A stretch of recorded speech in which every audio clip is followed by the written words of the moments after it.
Dopamine creation, that is incredibly powerful to achieve goals. Positive thinking is good, but do we know why positive thinking is good? Share with us your growth strategies. What I really enjoy doing is creating the biochemical change within the body that puts you in the zone. Small shift in mindset can have a huge determining output. Innovative questioning. The quality of your life is directly determined by the quality of the questions that you ask yourself. Asking way better questions creates an amazing amount of awareness around what you're doing. Nathan, welcome to the show, man. Lovely to be here, Curtis. Thank you. Yeah, when I read your profile and read who you were and what you did, I was just like totally, excited to kind of get with you live and kind of talk with you about how did you do what you did. And I think everybody else was kind of chomping at the bit to kind of hear what you have to say also. Yeah, thank you, mate. Well, I find it incredibly fun. It's all about fun, and I really enjoy I love business in any shape or form. So it's when you're in that zone, if you're enjoying the ride, it's not really work. It becomes fun and enjoyable, and you just want to do more and more of it. So that's where I find it. And I think that's important for people to know, is that when you have a passion for something, it's easy for you to get up early and stay up late and do that what you're passionate for. I think one person, I was talking to a friend of mine, and we were doing a session together. She called it her zone of genius. When you're in that zone of genius, then you are able to now focus and be who you are naturally. And, it's still work, but it's not as, like work. Absolutely. When you're having fun, you can do it 24/7, and it's all about finding that passion, what Right. gets you up in the morning, what puts you to bed late at night, and the hours just go by. There's, even when you're working 14, 16-hour days, there's never enough time. You just, generally when you're in that zone and in that state, and what I do actually focus on a lot is getting in that zone and getting in that Right. state and creating that state by changing biochemistry and by changing mindset. And there's some very distinct ways of getting into that zone, which just helps you, continue to scale and grow and invest the time without it being a chore. Yeah. So before we get into that, because I'm really excited to hear about that, because I did did a little bit more research on it to kind of be ready for you, when you talked about it. But before we get there, share your journey with the audience so they can know, where you came from and where you are now, and how did you kind of get there a little bit. Yeah, sure. I guess my entrepreneurial journey started when I was 6 years old. I realised I was eating a ridiculous amount of potatoes, and finally put one and one together and realised, well, we didn't have enough money to eat some other variety of foods. So single mum, brought up by a very strong-willed mum that didn't want any help from anyone unless it was packaged in the exact way she wanted it packaged, which was didn't come that way, didn't come delivered that way. So we single mum, and that was motivation. I wanted to move away from the potatoes and put something else on the plate. And so I got into business very early and had lots and lots of lessons along the way, and lots of failures, but having fun doing it, learning stuff and applying it to the next business. So I've been in, I think it's over 15 businesses now, from food to property to healthcare, weight loss programs, marketing company. We're in financial development for kids. A bunch of heaps of different things. But it's all fun. It's all about finding opportunity and finding solutions to people's problems and setting up businesses around that. Yeah, I mean, I think, so you think about your passion that you currently have, right? I mean, that's part of your drive, is the passion you have. But what do you think is one of your biggest successes, or one of the things that you kind of like, wow, you look back now and says, this is something that I helped create? What was one of those things you feel like you've done? Bespoke Human Potential Coaching sponsors this show. Bespoke helps CEOs, founders, and entrepreneurs get rid of those blind spots that they've been carrying around since childhood. So if you're stuck and have some blocks, click the link below for your clarity call or scan the QR code if you're on video. Let's get rid of those blinds. Now back to the interview. I think probably in one of my first businesses, I was in health shops, and I'd created, I built 3 different health businesses, 2 from scratch, one health shop from, it was a turnaround from a guy who had a health shop that just wasn't putting any time into it, and it was losing a lot of money. So within a few months, I had turned it around to start making quite a profitable store, and then going from that to adding in an additional sort of lateral expansion. So finding product that we could, so I started creating my own supplement brand that I started selling in the health shops, and then I took that around Australia and sold it to pharmacy and health shops around Australia. So that was pretty cool. I really enjoyed that journey. I had a fantastic mentor who I learnt from, which obviously is really important. An incredible pharmacist who was just incredibly entrepreneurial. So for 8 years, I learnt from him, and then I applied all the stuff. And I was lucky enough to be paid to run his pharmacies. And at that stage, he had 8. Now I think he's got over 45 pharmacies around Australia. Could be more, I'm not sure. He grows every day. But yeah, learning off someone like that has been very useful for scaling and growing, and something that I was pretty happy about.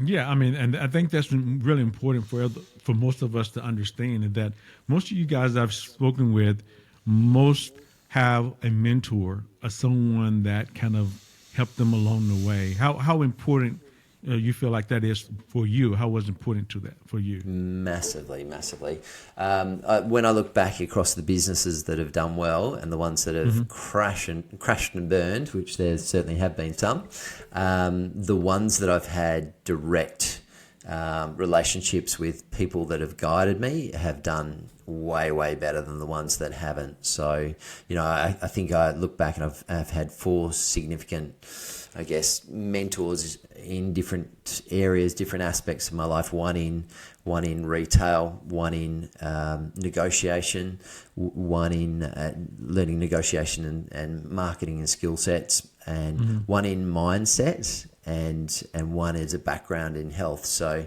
those 4 sort of have all played into giving me, such a nice leg up in those businesses. And the ones that I haven't done well in, I've had no direct access to anyone that really knew what they were doing. So interesting. Yeah, it is interesting because part of the NLP model, part of NLP period, is modeling success.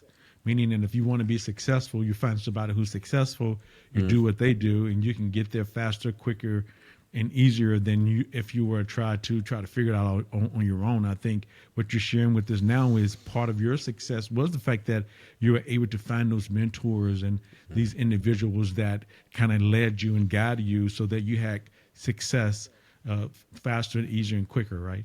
100%. Yeah, makes life a lot easier if you know what you're doing, or if you're partnering with someone who knows what they're doing. Right. Yeah. Now you have 4 strategies or growth strategies that we talked about. So kind of that's why I really want to kind of land a little bit. Your growth strategies, talking about natural dopamine and boosting. So kind of share with us your growth strategies, because I think that's kind of where we want to land today, and so they can walk away with a couple of things that they can kind of actually use. It's really exciting, that side of things, and I don't think a lot of people really understand it or know how to physically create that in your life. So what I'm talking about there is dopamine creation. I utilize dopamine a lot. So dopamine is a neurotransmitter in the brain, and it's our reward hormone. So anytime we do something useful, practical, something that we're proud of, our body gives us a little reward, and it gives us a little dose of dopamine. So that is incredibly powerful for stimulating and motivating outcomes in your life, so for moving you forwards, to motivate you to get stuff done, to achieve stuff, to achieve goals. So this, and what we were talking about the other day, I think, was the interaction with dopamine. And everyone's probably heard of the law of attraction and the movie or the book, The Secret.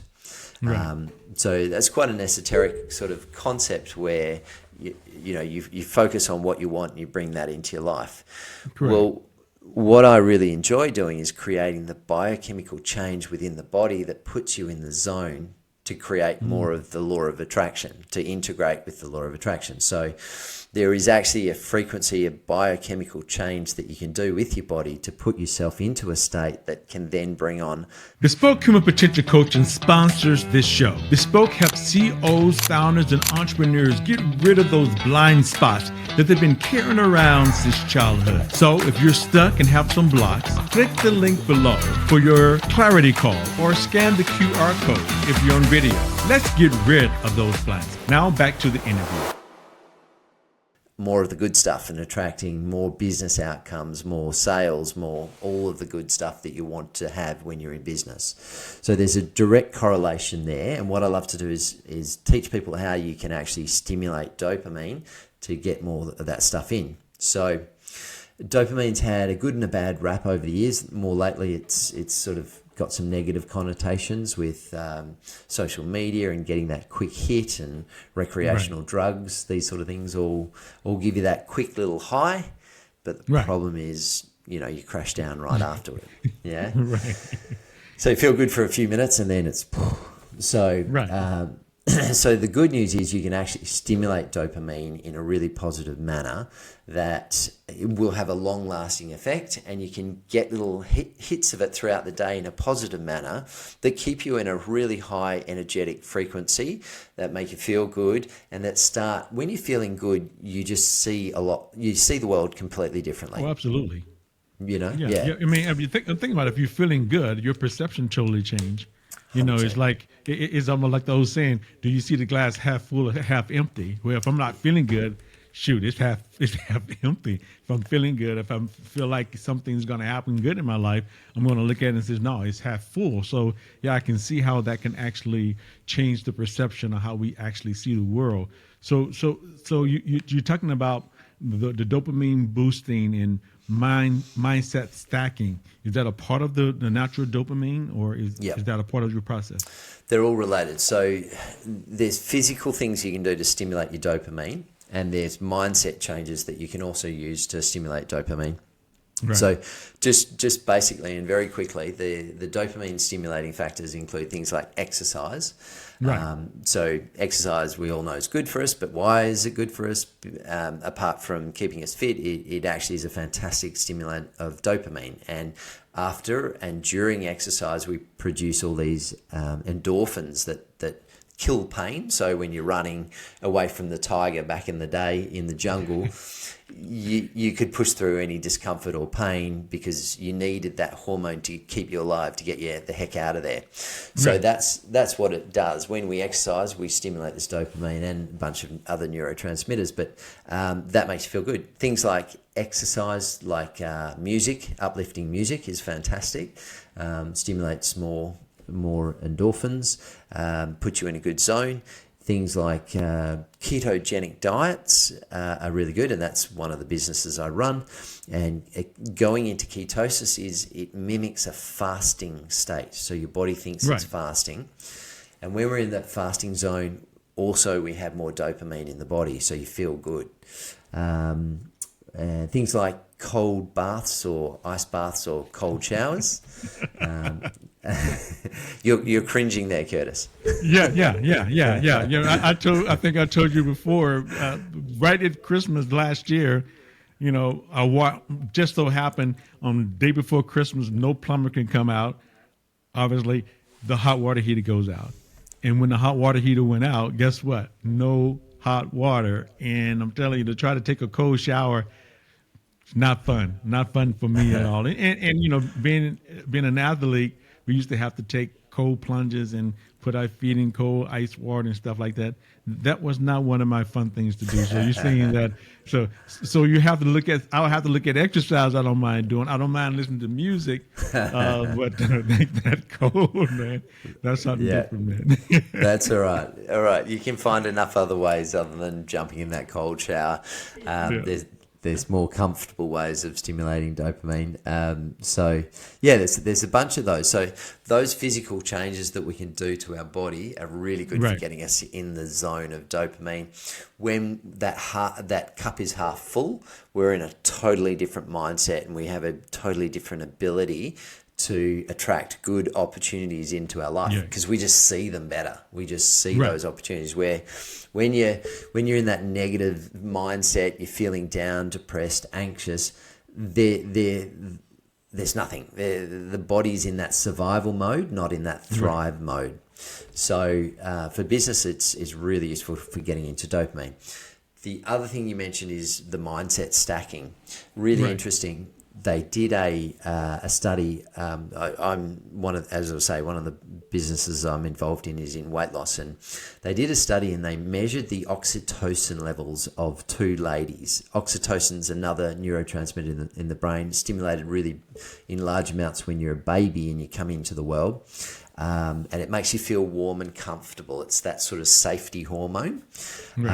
So they did a test, and this is really interesting with the mindset side of things. 2 females were analysed with their neurotransmitter levels. 2 of them did a 7-day weight loss program. Both of them had exactly the same results. They had 5 awesome days of sticking to their program and being really well behaved. Both of them had the weekend, the 2 days, total blowout. I mean, I'm talking alcohol, dessert, sugar, everything you can imagine, party time. But interestingly, both of them saw it in a completely different manner. So the first lady, she was really upset with herself, really disappointed with herself. Basically, the cup was half full for her. Right. Yeah, so she saw it as total failure. The mindset was, I failed. This is totally the same, and it happens with all my life. I can never stick to anything, blah, blah, blah. You know where that's going. The other lady, she saw it totally differently and interpreted. So her cup was full, half full. And it was all about, wow, I've had 5 awesome days. I've had 5 days where I've totally nailed it. I've had 5 days where I stuck to it. I'm so proud of myself. Yes, the last 2 days could have been better, but 5 out of 7, that's brilliant. I'm really, really happy. So they measured the oxytocin, and of course, in the first lady who the cup was half full, very, very, very low oxytocin, meaning the hormones, the biochemical change that mindset had created, exactly the same physical outcomes as both ladies, but the mindset was totally different, and her oxytocin levels were minute. The other second lady that was proud of herself and looked at the cup half full, oxytocin levels through the roof, absolutely massive. And what does that mean? That it means that the mindset has a huge impact, and we all know, we all are taught positive thinking is good, but do we know the connection of actually why positive thinking is good, right?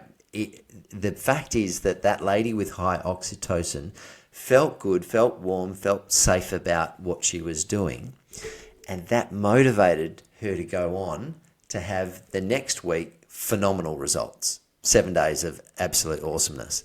The first lady packed her bags and she was out of there. She gave up. She threw the towel in.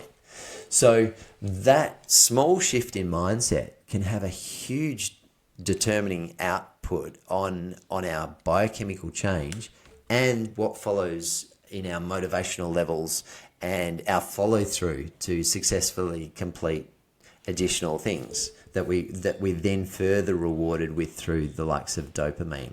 And it's a positive sort of snowball effect that we just keep getting better and better, and the feedback from our body and our neurotransmitters is saying, well done, you've done well, keep it up, let's do another round, let's see how good we can make this. So it's very interesting when you stack the mindset and you stack the biochemical changes, and you can influence both what sort of outcomes you can have in business and all sorts of things.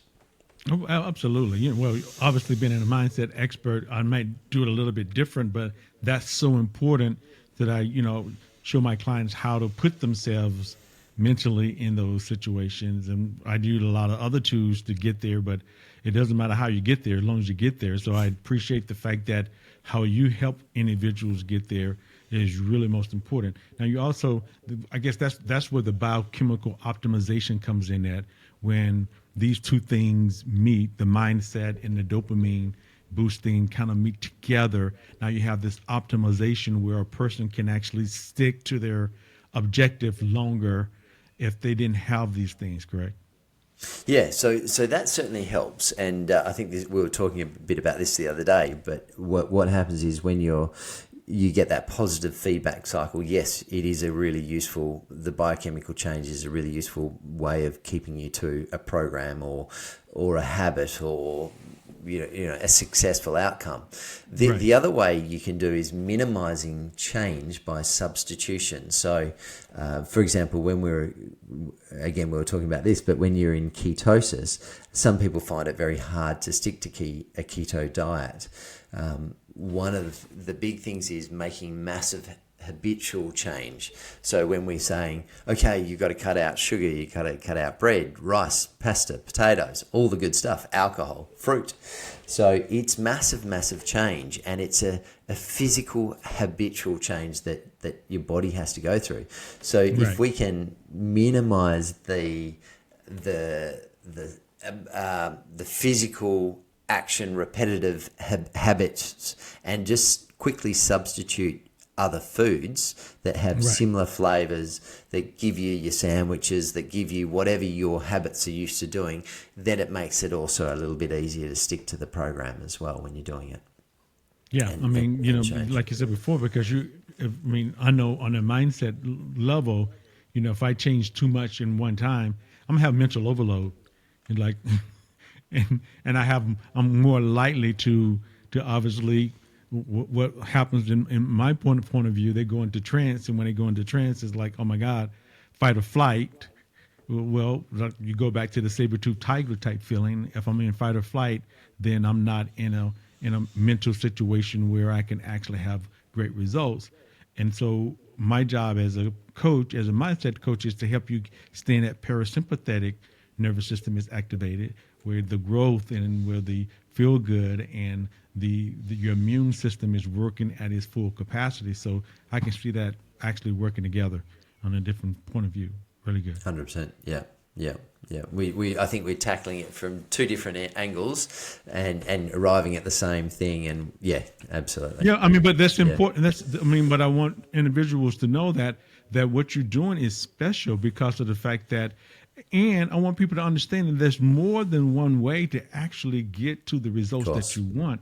One of my coaches and one of my teachers taught me is that there is everything is not in my school, meaning like in my job as a human potential coach is if that works for you, that type of system works for you, do it. Do it. It's like, because I think at the end of the day, for me, I want you to be healthy. I want you to be successful. I want you to be great. I want you to have the best life, period. And what you're sharing with us is cutting edge, in my opinion. It's like, wow, I didn't know until you shared it with me, but it makes a whole lot of sense. It's just another way of doing it that some people need alternatives to be able to do something like that. Yeah, it's like anything. Whatever resonates with you, you're going to stick with. And if it sounds right and it sort of ticks the boxes, you're more likely to carry through with that action. So, yeah, totally agree. Yeah. Now, we talked a little bit about cutting edge AI. How do you now utilize AI in some of the things that you're currently doing? We use it a lot in our marketing businesses. So with marketing from SEO, we do a lot of SEO, a lot of graphic design, a lot of social media. AI is massive. and it's certainly not going away. It's really about getting your head around it. I think there was a fair bit of resistance when it first came out, and people were scared of it. And I mean, there's still a bit of fear around about it now as well. But I think if you can understand it, get to understand it, it's fantastic for just speeding up processes. Everyone thought it was going to cut a lot of jobs out. What I've found personally within my business, I know other businesses have really large scale businesses have really used it and cut down their workloads, their work staff. But I found actually our staff has gone up since we've introduced it. So because there's so many opportunities to use it, and we can produce so much more content so much quicker, then I see the opportunity with it. So we've brought on additional staff members to just specialize in it and just use it for everything from content creation to automation to bulk emails, direct messaging, automations, heaps of stuff. I love it. Wow. Yeah. Now, another thing you were sharing in your growth strategies is innovative questioning. Share a little bit about that to the audience, what that means. Yeah, well, questioning is amazing because I kind of feel most people go through life with their blinkers on and with tunnel vision, just trying to almost tread water, just keeping on doing the same thing over and over again, which is incredibly sad because you lose a lot of opportunities. You don't see a lot of opportunities, and also you don't find better ways of doing things and better solutions to problems. So I think the quality of your life is directly determined by the quality of the questions that you ask yourself. So, if we can ask ourselves, if we can just pull back for 2 seconds in a crazy busy day and go, all right, well, what could I be doing better now? What's the better use of my time?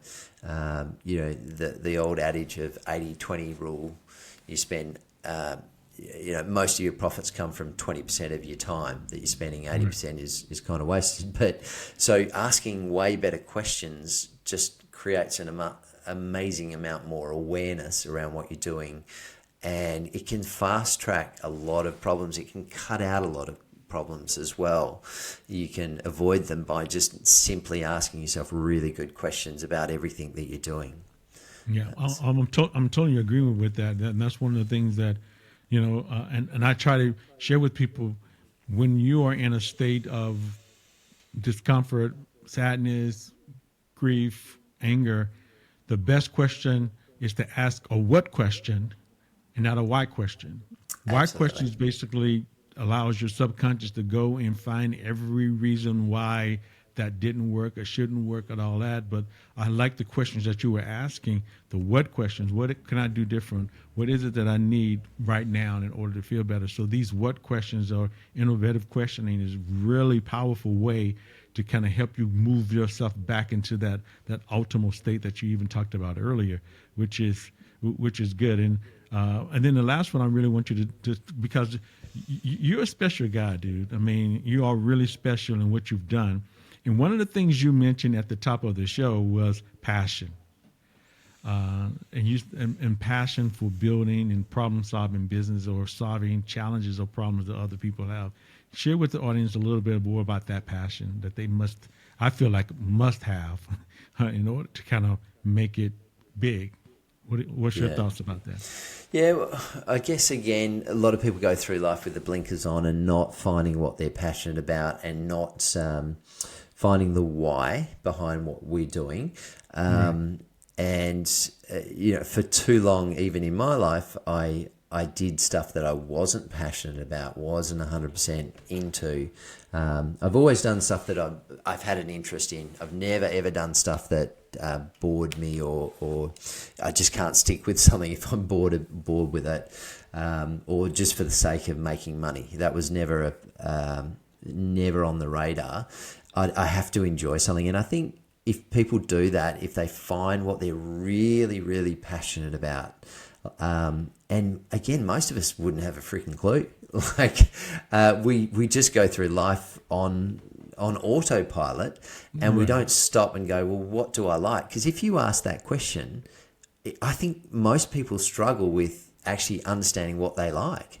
So understanding first, try and ask the right questions to find what you actually enjoy doing.